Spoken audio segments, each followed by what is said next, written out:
Someone just asked me if they should do jokes first in front of strangers or at an open mic to try their material out.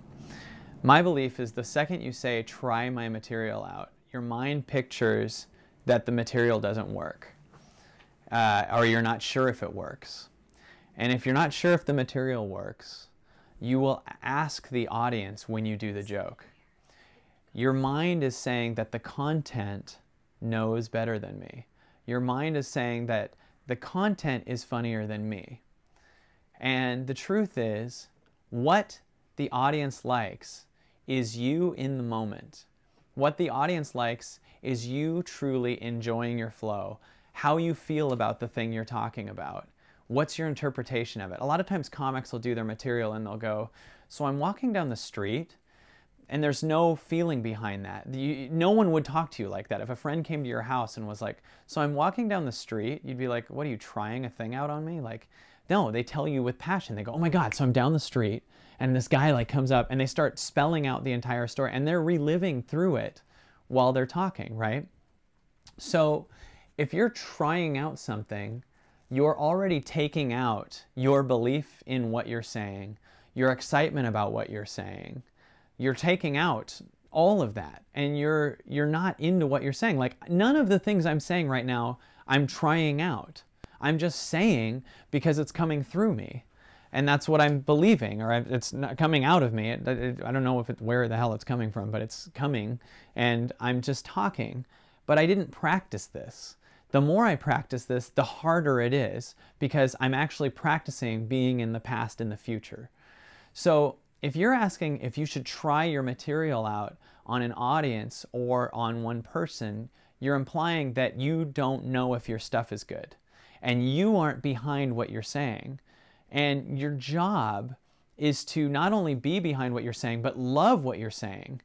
If you're not sure if your material's funny, how is the audience sure if it's funny? If you're not behind what you're saying, the audience, and you're like, I don't care, you're saying also that your thoughts are in, is this funny? So you will subconsciously be asking the audience if it's funny too. Like when you said, you'll be going, so I'm walking down the street, you're literally telling the audience, hold on, this part of the story isn't interesting. Later is going to be really good, but hold on. So the audience hears this question that you're asking. So I'm walking down the street, and if you instead lived in each moment, and you look at all the comics that are really successful, they describe every single word that they're talking about. And they aren't asking anything. They'll even add specifics and details. Listen to Bill Burr tell a story. He brings in so many details about literally the color of the bookshelf and the type of car that he was in, you know, and they add so many specifics to it. And he relives a story when he tells it. So does Louis C.K. So do the best comics. They aren't sitting here asking, they're telling you. And they're excited to tell you. There's something they're excited to tell you, and you're not even connecting with the material they're saying. You're connecting with how they feel about it. So I could be like, so my mom's coming to visit? My content would be completely different there than if I was like, so my mom's visiting. Or if I was like, ugh, so my mom's visiting. Same material, but different meaning, right? So your connection with the audience, first of all, isn't real. It's your connection with yourself. And it's your connection with what you feel about what you're saying. So your job is to think to yourself, why am I saying this thing?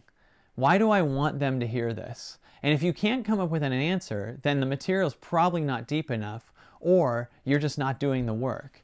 And so you're trying to bring out this content that's not you. And you're saying, this thing from over here is more important than now. And this thing from over here is more important than now. This thing that I thought of before. And the truth is, in the moment, there are so many amazing things happening. In the moment, you go on stage, and you could also be commenting on what the heckler just said, or someone's cell phone going off, or whatever your mind is thinking. And your job when you're on stage is not only to be talking, but it's also to be listening. Be listening to your instincts saying what you really feel. Be listening to what the audience is thinking. I had a comic that was working with me, and he was just flying through the material, and it was very funny, but he was just bam, bam, bam, bam, bam, and he wasn't listening to the audience. And I just said to him at one point, I go, dude, you have to let the audience release. I mean, it's almost like sex, like they're building up. and they're not able to release. And within the first few seconds, the way a girl knows if she's going to hook up with a guy, the audience knows if you're funny or not. Because the audience will hear, and they're living in what everyone else is thinking. So one audience member is thinking what these other people are thinking. So if they hear no one else is laughing, they want to fit in and be with that audience. So they'll think, I won't laugh too. And the audience will all tell each other that this guy's not funny, even if he is. But that's because you didn't just pause and let the audience laugh and create an association to you that you're funny. So your content is not as important as your connection to the moment and your interpretation of the content.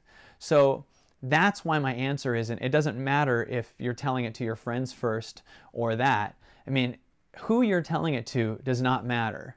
The truth is, your job is to just start saying it. Start saying it and hear it come out of you. Don't analyze it. You want to analyze that. There's a part of you that wants to picture yourself saying it. That's not the same as going through it. You can't analyze your way through it. You have to do it. Every time you're analyzing, you're just practicing analyzing. And you'll go on the stage better at analyzing and being in fear the whole time. Analyzing is a defense. It's a self-defense. It's a safety mechanism. It's a survival mechanism. Is this going to work?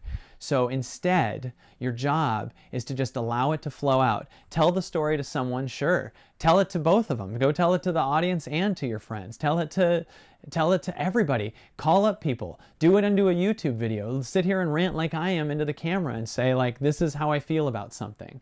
That's when you become good at practicing the thing. I cannot analyze my way through it. I have to talk through it. I have to say the thing. And yes, when you do it, you'll hear yourself say it again, and then all of a sudden you'll bring this deeper meaning to it. Or you'll hear an audience laugh at a part you didn't even notice was funny.